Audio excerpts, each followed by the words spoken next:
এই মুহূর্তে বেগম খালেদা বাংলাদেশের মানুষের খুবই প্রয়োজন। দেশের সকল সংকটের সংগ্রামে এবং বেগম খালেদা জিয়া ঐক্যের প্রতীক। বেগম খালেদা জিয়ার জন্য এই দেশবাসী দোয়া করছেন। দেশের বাইরে মানুষের হাতের উসিলায় আল্লাহ পাক যেন বেগম খালেদা জিয়াকে ফিরিয়ে দেন আমাদের মাঝে। এটি ডাক্তাররা আপ্রাণ চেষ্টা করছেন। আমাদের কাছে আমাদের দেশবাসীর কাছে এটি প্রার্থনা এবং আমরা দোয়া করছি। কোটি কোটি মানুষ দোয়া করছে দুই হাত তুলে। মানুষের চোখের পানি আল্লাহ পাক আমরা বিশ্বাস করি ফিরিয়ে দেবেন এবং বেগম খালেদা জিয়া মানুষের দোয়া আবার সুস্থ হয়ে ফিরে আসবে। কেন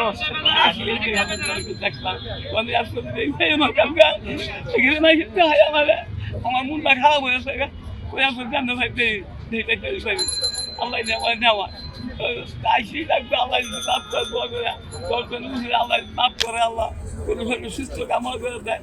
আমি আমার এই বিপদটা আল্লাহ আল্লাহ দেয় করুন দোয়া করবো আল্লাহ দেয় ফজর নামাজ পড়ে তাইজুদ পড়ে পরে আমার কাছে দোয়া করলাম না চেষ্টা করি না দিকে এলাম অসুস্থ দোয়া করবো অনেক খারাপ মনটা ভিতরে খারাপ লাগে না গুল্লারা হচ্ছে যায় এই বলা গিয়ে 3 সালা দিয়া আমরা একটা বলা বাইরে একটা বলা দিতে যাচ্ছে এমন যদি করে এটা বইল হাসিনা এটা কি করলো আজকা হাসিনা একটা বোর্ডে কিন্তু নয় ভিক্ষা মানুষদের কতই কই না এই মানুষকে কত মাসে গুম খুন করছে এমনি এত নির্যাতন দাওয়া এখানে আগুন অনেক খারাপ এখানে বিদেশে যদি এত না করে বিচার হবে না বিচার করতে বিচার করতে হইব হ্যাঁ বিচার শেখ হাসিনা বিচার করা চাই।